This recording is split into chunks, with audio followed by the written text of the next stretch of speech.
चलिए दोस्तों, power star Pawan Singh के ट्रेंडिंग स्टार खेसारी लाल के गाना के पोस्टर आया है दोनों लोगों को। इसी वीडियो में शुरू से लेकर अंत तक बना रहिए।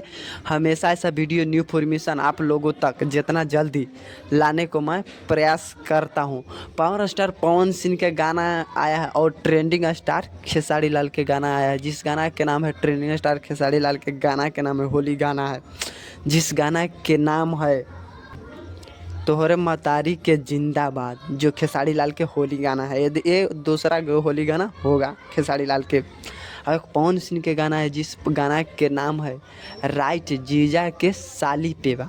राइट जीजा के साली के बाव। आप लोग बताइए कि ये दोनों गाना में से, पवन सिंह के गाना में से खेसारी लाल के गाना में, कौन सा दोनों गाना में से बवाल भोजपुरी इंडस्ट्री में तबाही मचाएगा। और हम हमेशा आप लोगों तक जितना जल्दी लाने को मैं प्रयास करता हूँ। पूरा वीडियो देखने के लिए आप लोगों को धन्यवाद। अगर इस वीडियो पर नए हो तो इस वीडियो को लाइक और सब्सक्राइब जरूर करें। पूरा वीडियो देखने के लिए आप लोगों को धन्यवाद।